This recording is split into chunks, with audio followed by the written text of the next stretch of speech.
Greetings, physics students. Welcome to another online interactive lab where I'm going to do a lab here in the classroom, and then you guys get to interact with the data and figure out, what it is that we learned from doing this lab. So this one is about sound. And as you know, waves can do, several different things that all waves can do, but one of them is reflect off of things. So sound is a wave, so sound can reflect, just like light can, just like water waves can. Sound can also reflect. We don't call it a reflection for sound, though. We usually call it an echo.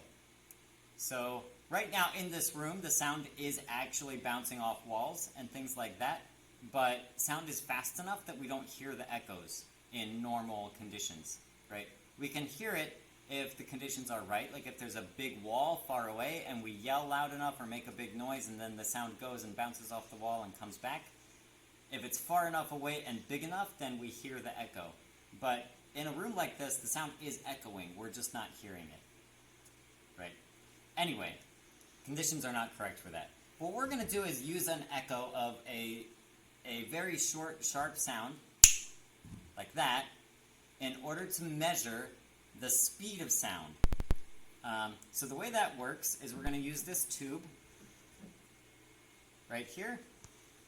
It's hollow inside, so we can send a sound wave through the tube, have it bounce off the end, and then come back again. Right? And then if we have something that's very sensitive to sound waves and can take lots of data points at small time intervals, then we can get back like a graph of the sound pressure, which is going to show up on our computer screen. The first thing we need to do, if we're going to measure the speed of something, we need to know how far it traveled and how long it took to travel that distance. So, speed is distance divided by time, which you guys know already from way back in the first quarter of this course. So we need to know how long this tube is. So the first thing we do is we get out our measuring tape, and we want to know how long the inside is, not the outside. Because for this particular lab, you have to be as precise as possible, right down to like the millimeters, in order to get the best data. Alright, so that's all the way to the end. And I'm getting 131.3, it looks like, centimeters. Right? You have to make sure you're not looking at the inches when you're using measuring tape like this one. So 131.3 centimeters is what I see there. So let's write that down as the length of our tube right here on this paper, and I will go ahead and put that also on as a picture in the video here in just a minute. So, but I need to change that to meters. So 131.3 centimeters .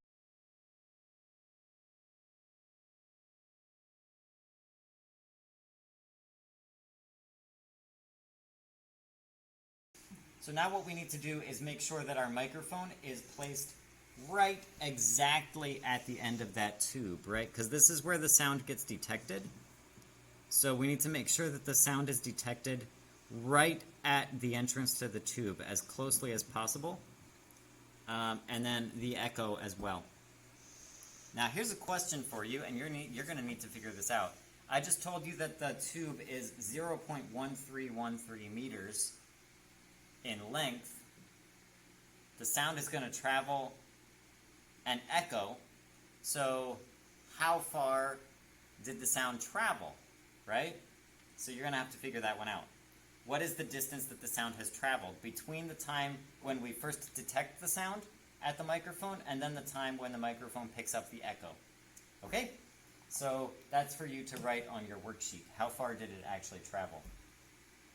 Now to do this, we're going to use this data collection software like we've used before. So let's go ahead and just do one trial here. So I push collect and I snap my fingers.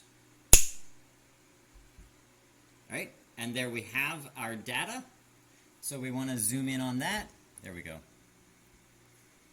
So here we have a peak right at the 0 mark. And then we have some peaks, some other peaks after that. So the sound is sort of like an oscillation, even though it's a sharp, quick sound that you heard with the snap of the finger, right? This is what that snap actually looks like in terms of sound pressure. So high pressure, low pressure, high pressure, low pressure. It has a waveform, and we have to match this waveform with its echo so that we go from the same part of the waveform to the same part of the waveform over here.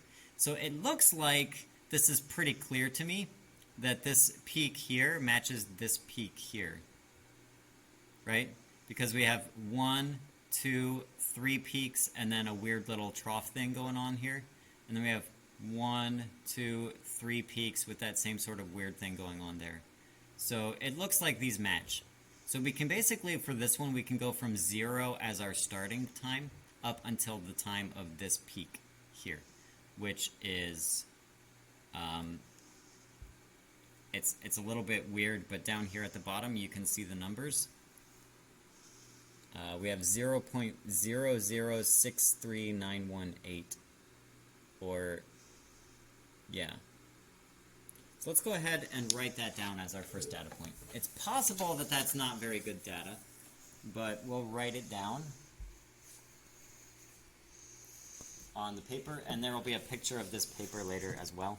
So we've got the time for the sound to travel from the microphone to the end of the tube and then back to the microphone again, 0.0063918.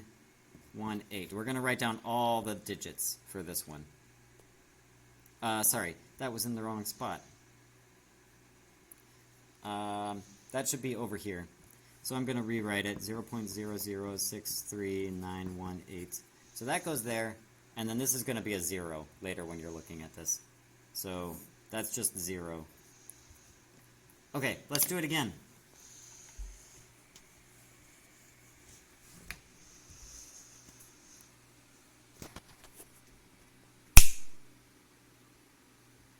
Okay, so here's another trial. Let's zoom in on that. And that one's going to be really hard to tell what's going on, like which of these peaks match with which of those peaks. So we're just going to start again, do a new trial. Okay. If we get data we can't interpret very well, we just ditch it and we get some new data instead. Yeah, that one again, the echo is missing some of the peaks, so it's not a very good, we didn't get a very good echo there, so let's try again.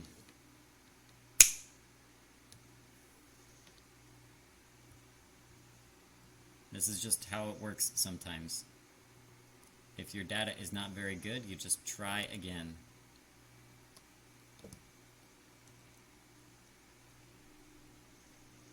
Well, I mean, it's possible that this is the same peak. That looks like it's probably the same.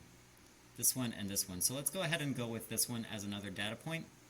So here we have the time of the initial sound waveform is 0.0003840, and then the time of the reflection, the echo, 0.0077912. Okay, let's do another one.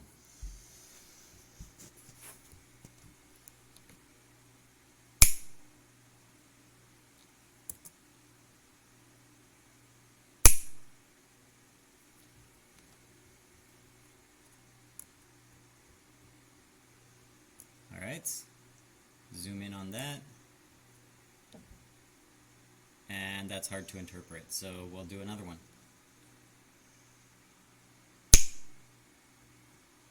I can tell already that that's no good. Let's try again.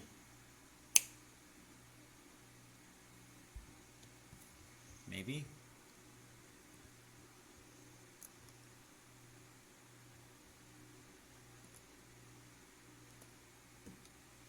That's probably okay. Let's look at this one to this one.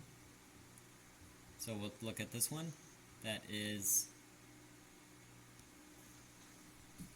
0.000999177, and then the time of the echo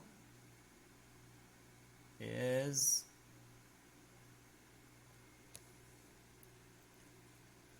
0.00818335. Okay, so again, it's very possible that when you're doing this data, like when I'm doing this data, that I might have used the wrong peaks. So I'm going to do this a bunch more times, several more times anyway, and then I will include all of that data in the video.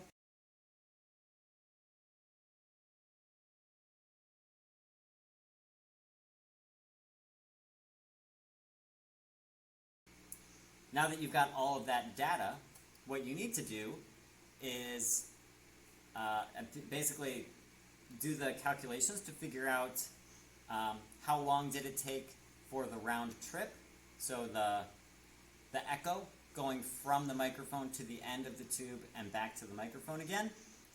So you need to figure out how long that actually took. It's a simple calculation, but I'm going to leave you guys to do that calculation for each of the trials that you saw the data for. And I'll probably put the data again in case you need it later in the video, maybe at the end. So then you're going to use that to figure out the speed of sound, the speed of travel. So what you need is the total distance traveled, which is, I'll just tell you, it's not this number, right? The total distance is not this number, it's a different number. But you've calculated that earlier in the video. So you need the total distance traveled and then how long it took, which is the time for the round trip, right? So you figure out the time for the round trip for each of the trials, right? And then you're going to take distance divided by time. So the distance that it traveled divided by how long it took. So the distance traveled is the same for each of the trials, but how long it took, it depends on our data and what we got for each particular trial, all right? So you're going to do that calculation for everything, and you'll get the speed of sound for each of those trials. Then we're going to average all of those numbers and figure out, on average, what was our calculated speed of sound in this room, all right? So if we did everything correctly, our numbers should come out somewhere close to 346 meters per second. So we'll see how we did after we're all done. So that's it for this. Just showing you how we can use a simple setup in a lab to figure out, actually measure directly what is the speed of sound, and hopefully get pretty accurate. This lab typically gets quite close to the actual value, so hopefully we did well. All right? Thank you, everybody.